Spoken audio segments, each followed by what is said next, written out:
Kalau lihat dari tampilannya sih emang menggugah selera ya. Cocok nih buat kalian yang doyan makan pedas. Buruan deh meluncur ke tempat makan yang ada di daerah Kemang, Jakarta Selatan. Di sini fams ada menu nasi goreng gelo. Cita rasa pedasnya bisa menyesuaikan dengan keinginan pembeli kok. Jadi terdiri dari beberapa level tingkat kepedasannya fams.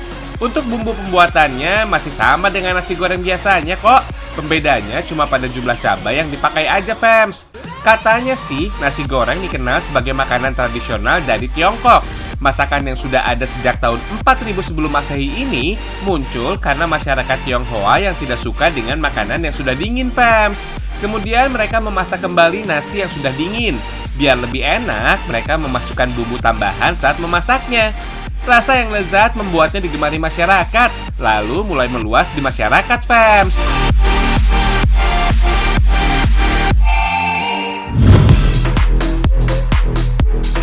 Menu yang ini juga nggak kalah pedas, fams. Ini dia, seblak gelo. Penampilannya juga menggoda jiwa. Rasanya mantap pastinya. Sebenarnya sih bukan kerupuk kuning yang menjadi ciri khas seblak, fams, tapi adanya tambahan kencur atau cikur. Seblak berasal dari bahasa Sunda yang berarti terhenyak. Disebut seblak karena teringat kenikmatan saat masa sengsara, makan kerupuk mentah dengan bumbu. Hadirnya makanan yang populer pada tahun 2000-an ini menjadi salah satu cara memanfaatkan sisa kerupuk yang tidak digoreng atau dimakan. Cita rasa yang khas membuat seblak makin populer dan dikenal di seluruh Nusantara. Misalnya seblak seafood ini, fams. Kebayang nggak tuh gimana nikmatnya kuah pedas yang berpadu dengan seafood? Beuh, istimewa, fams. Fams, bumbu untuk membuat seblak ini nggak jauh beda dengan bumbu seblak biasanya kok. Bedanya cuma penambahan aneka seafood aja, jadi makin gurih. Seafood punya banyak manfaat, fams. Misalnya, bisa meningkatkan kesuburan, mencerdaskan otak, dan menurunkan resiko hipertensi karena kandungan omega 3. Bila diolah dengan baik, aneka seafood memiliki kadar lemak jenuh yang rendah loh.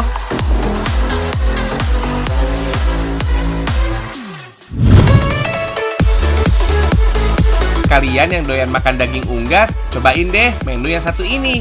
Bukan dibuat dari daging ayam atau bebek ya, fams, melainkan dari daging burung dara. Makin nikmat lagi, ada tambahan daun tempuyung. Selain daging, santap juga hati burung dara yang banyak mengandung kolin ya. Khasiatnya bisa menurunkan kolesterol dan mencegah radang pada pembuluh darah loh.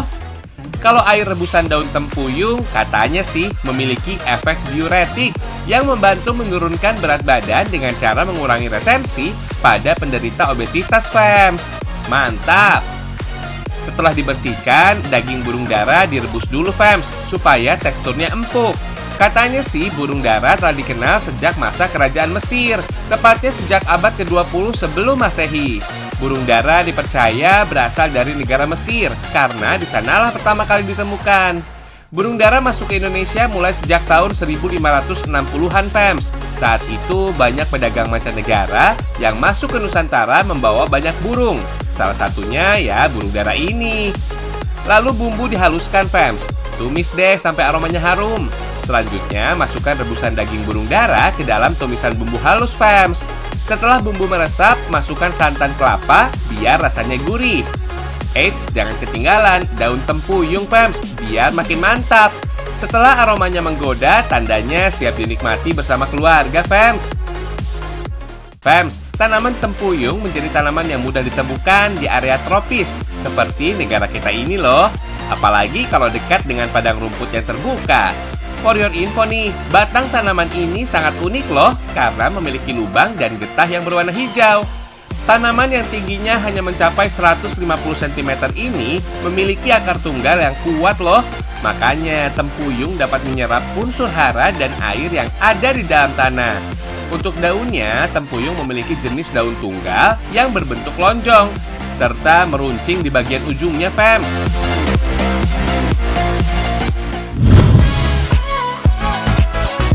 Kalau biasanya dibuat dari daging ikan, arsik ini dibuat dari daging sapi. Arsik daging ini berasal dari Kabupaten Simalungun, Sumatera Utara, fams. Rasanya nggak kalah juara kok. Cita rasanya lengkap banget, fams. Ada asam, manis, pedas, serta berpadu dengan gurihnya daging. Bikin nafsu makan bergeming. Nggak cuma memiliki rasa yang lezat, daging juga punya banyak manfaat untuk tubuh loh, seperti diabetes, anemia, jantung, dan kekebalan tubuh. Katanya sih, daging sapi memiliki kandungan karbon atau asam amino yang dapat membantu meningkatkan sistem kekebalan tubuh, fams. Udah lengkap nih bahan baku pembuatannya. Ada rebung, rempah, bawang, asam glugur, andaliman, serta kecombrang. Bumbu-bumbu ini sebagian dihaluskan ya. Andaliman dimasukkan untuk memberikan rasa pedas dan getir yang khas. Andaliman ini juga bisa membuat lidah terasa kebas loh. Selanjutnya, campur bumbu halus dengan air dalam wajan, fams. Nggak ketinggalan, daging sapi. For your info nih, daging sapi ternyata telah dikonsumsi sejak zaman purbakala. Manusia prasejarah sudah memburu dan mengkonsumsi nenek moyang lembu yang punah pada tahun 1627. Eits, gula pasir, rebung, dan asam glugur jangan ketinggalan, biar makin mantap. Berkurangnya air pada masakan arsik menjadi tanda kalau bumbu sudah meresap ke dalam daging. Setelah aroma harumnya tercium, tandanya udah siap untuk dinikmati bersama.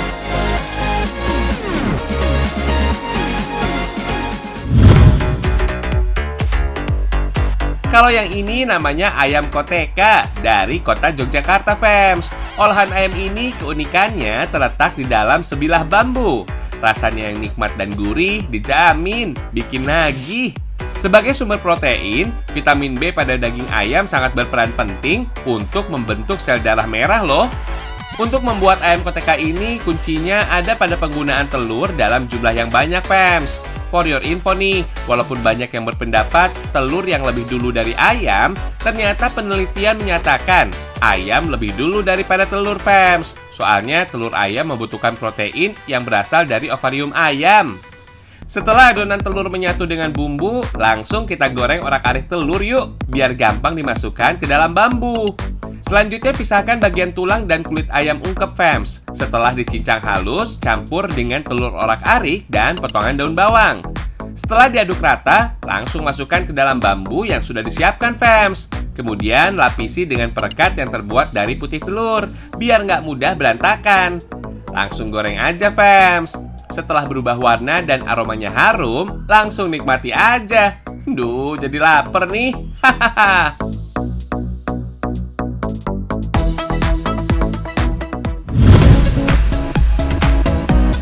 Buat yang mau ngemil cantik, wajib ngerasain makanan ringan dari Pulau Bitung ini, fams. Namanya perkedel rajungan. Rasanya juga juara loh. Bahan untuk pembuatannya ada bawang putih halus, telur, dan bumbu dapur sederhana. Nggak perlu pakai tepung ya. Walaupun sepintas terlihat sama, nyatanya rajungan dan kepiting memiliki beberapa perbedaan. Selain tubuhnya yang lebih ramping, rajungan juga hanya bisa hidup di perairan yang lebih dalam. Rajungan juga memiliki kandungan kolesterol yang lebih rendah loh. Setelah tekstur daging mulai berubah, langsung masukkan ke dalam cetakan dari cangkang kepiting yang sudah dibersihkan, fams. Kalau sudah masuk ke dalam cetakan, jangan lupa masukkan ke dalam kocokan telur, sama seperti membuat perkedel biasanya. Proses ini supaya adonan nggak mudah ambyar atau lepas. Butuh waktu 10 menit sampai adonan perkedel matang, fams. Setelah adonannya berubah warna, saatnya dihidangkan di atas meja.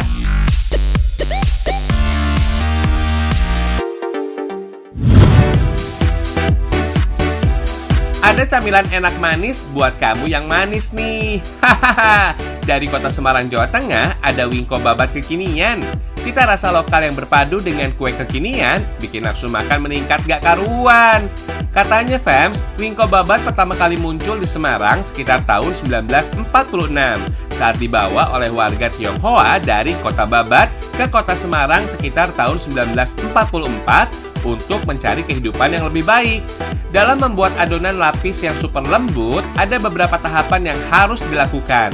Salah satunya tahap pencampuran margarin cair ke dalam adonan tepung premix yang sudah dikocok dengan telur, supaya kue tidak lengket dalam cetakan saat di oven dan teksturnya lembut. Dalam pembuatan wingko roll ini, hanya butuh satu adonan yang nantinya digulung, fams. Sekarang langsung aja masukkan ke dalam oven. Nggak cuma wingko babat aja loh, ada juga varian isian lain yang lagi viral biar camilan makin hits, fams. Setelah matang, langsung kasih isian wingko babat, fams. Langsung roll aja deh. Kalau sudah begini sih, dijamin nagih. Nggak cuma bikin kenyang, kebiasaan ngemil ternyata memiliki manfaat untuk tubuh kita loh fams. Di antaranya melengkapi kebutuhan gizi, mengendalikan nafsu makan, dan meningkatkan metabolisme tubuh.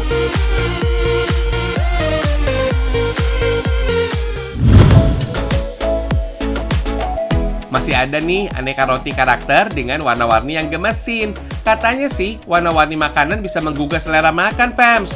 Warna-warna hangat itu seperti hijau, kuning, merah, dan oranye. Cara bikinnya campur semua bahan roti fams. Oh iya, jenis tepung yang digunakan untuk membuat roti sebaiknya memiliki kandungan protein yang tinggi. Soalnya tepung protein tinggi mengandung gluten yang tinggi juga tuh, sehingga bisa membuat adonan roti menjadi lebih mengembang, lembut, elastis, dan kenyal. Tambahan ragi yang hidup bisa membantu adonan mengembang sempurna dan gak bantet. Kalian bisa tambahkan air es supaya ragi gak mati di dalam adonan. Dan jangan dicampur dengan garam terlalu lama ya. Lanjut, bentuk adonan menjadi beberapa karakter. Jangan lupa kasih isiannya deh. Berikutnya kita bikin adonan biskuit fams. Sebaiknya gunakan tepung protein sedang dan jangan gunakan banyak telur supaya hasilnya tidak terlalu mengembang. For your info nih, roti menjadi makanan tertua di dunia loh. Katanya sih, negara Mesir lah yang pertama kali membuat roti. Dulu roti menjadi makanan para bangsawan. Semakin putih warna roti, maka menandakan semakin tinggi pula kastanya. Maklum, dulu tepung putih sangat sulit dijumpai.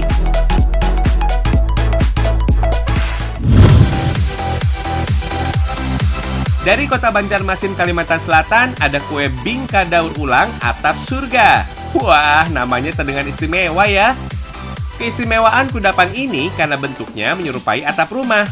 Uniknya lagi, bahan yang digunakan dari roti sisa yang masih layak dikonsumsi. Roti jala pelangi, sprinkle, coklat, anggur membuat kudapan ini semakin menggoda fams. For your info nih, kue basah ini menjadi ciri khas makanan tradisional di kota Banjarmasin. Biasanya disebut dengan wadai, yang artinya kue. Masyarakat Banjar biasa menyantap wadai saat pagi atau sore hari. Tekstur kue ini empuk, lembut, dan manis. Pokoknya enak deh. Masih ada lagi kue warna-warni di kota Banjarmasin, Kalimantan Selatan. Namanya kue bolu kukus sarang walet. Iya, bahan baku kudapan ini memang memakai sarang burung walet sebagai tambahannya. Bukan cuma segar, sarang walet ini juga punya banyak manfaat untuk kesehatan. Di antaranya sumber antioksidan, sumber mineral, dan dapat mengurangi dampak nikotin fams. Dalam pembuatannya, tepung sagu wajib ada ya. Tepung sagu untuk memberikan tekstur kenyal pada kue basah dan tekstur yang renyah pada kue kering. Setelah rata, diamkan selama 4 jam sampai tekstur adonan mengembang. Selanjutnya, pisahkan adonan menjadi 4 bagian dan beri warna sesuai kebutuhan. Oh iya, seni aplikasi warna seperti ini sebenarnya sudah dikenal manusia pada 3500 sebelum Masehi fams. Dulu manusia menggunakan zat warna alami yang diekstrak dari sayuran, buah-buahan, bunga, dan serangga. Sehingga lebih sehat deh. Keren!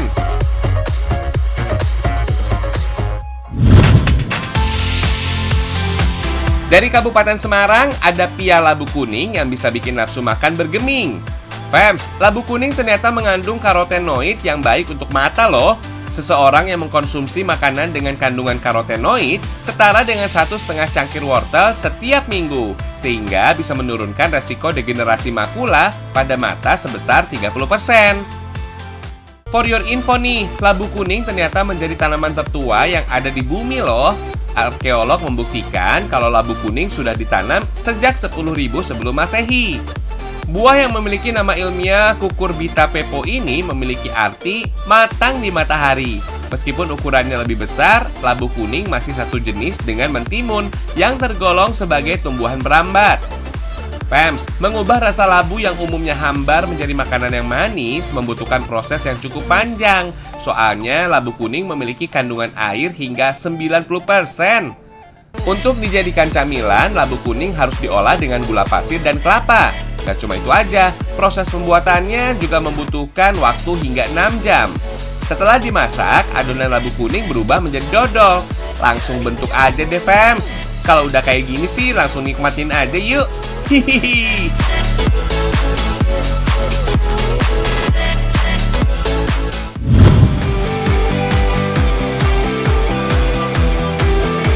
Waduh fams, cantik dan lucu-lucu banget kerajinannya. Ada tas pandan, topi hias, tas rotan, sampai sandal hias. Gemes banget deh. Untuk bahannya ada tas pandan yang masih polos, manik-manik, pola bunga dari kain, lem tembak, dan decoupage fams. Proses pembuatannya sederhana fams. Tas pandan yang masih polos tinggal dihias dengan bunga kain pada bagian yang diinginkan. Proses ini mengandalkan seni dan kreativitas yang tinggi, fams. Soalnya kita dituntut untuk menghasilkan posisi hiasan yang tepat supaya hasilnya cantik.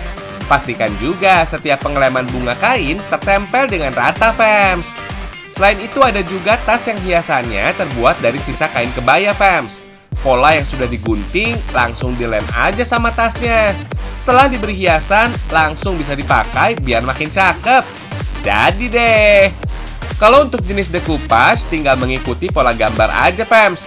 Gunting kertas decoupage ya, kemudian lem pada bagian tas yang dihias dan keringkan. Lihat deh, fams, cantik banget kan?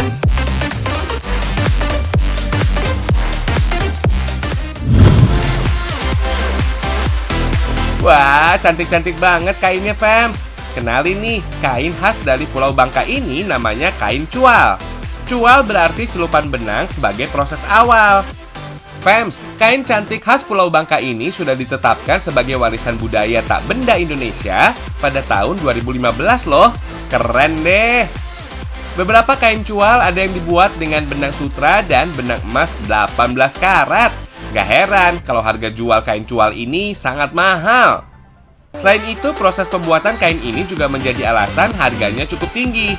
Kain cual dibuat menggunakan alat tenun bukan mesin alias ATBM. Proses bikinnya itu bisa membutuhkan waktu sampai berbulan-bulan loh. Emang deh, proses yang panjang gak bakal mengkhianati hasil. Cakep parah.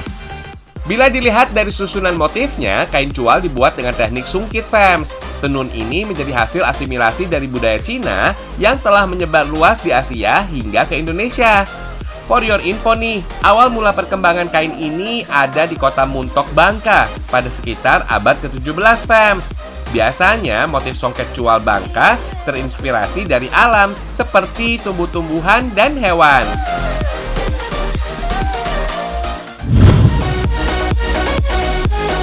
Buat yang suka main di pantai, kita main ke Pantai Tanjung Tinggi yang menjadi kebanggaan masyarakat Pulau Belitung, fams. Pantai yang terletak sekitar 30 km dari kota Tanjung Pandan ini memiliki pemandangan yang memanjakan mata, fams. Putihnya pasir pantai dan hijaunya air laut bisa bikin pikiran penat hilang. For your info nih, nama Tanjung Tinggi diambil dari kata Tanjung yang berarti semenanjung. Maklum deh, pantai ini terletak antara dua semenanjung, yaitu Tanjung Kelayang dan Tanjung Pendam, fams. Sedangkan kata tinggi menggambarkan banyaknya batu granit yang tinggi. Pemandangan cantik kayak gini wajib buat foto-foto ya, fams, biar koleksi galeri foto semakin banyak. Batuan granit yang besar ini semakin melengkapi keindahan yang dimiliki pantai ini, fams. Batu granit merupakan hasil dari pembekuan magma yang bersifat asam, fams. Adanya proses tektonik, batuan ini terangkat dan meratakan permukaan tanah. Kemudian muncul ke permukaan bumi deh. Pembentukan batuan ini juga terjadi cukup lama, fams. Bisa sampai ratusan tahun tuh.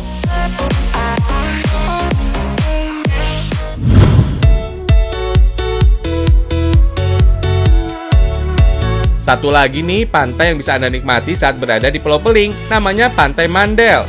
Lokasinya ada di Pulau Peling kurang lebih 40 km dari Salakan atau sekitar 1,5 jam perjalanan dari pusat kota.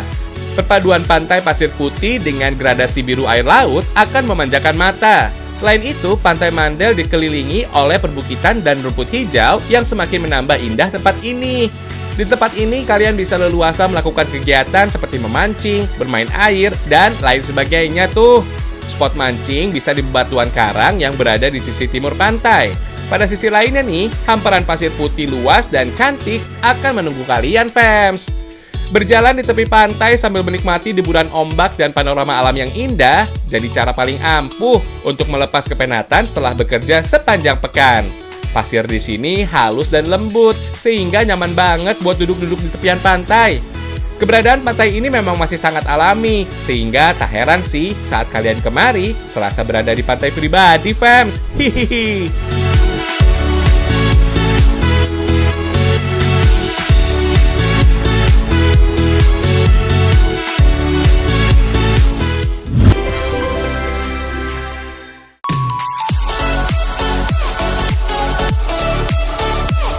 Kalau sudah 30 menit, saatnya berpisah, Fems. Tetap nonton Ragam Indonesia ya, karena Ragam Indonesia, satu Indonesianya berjuta kekayaannya. Sampai jumpa!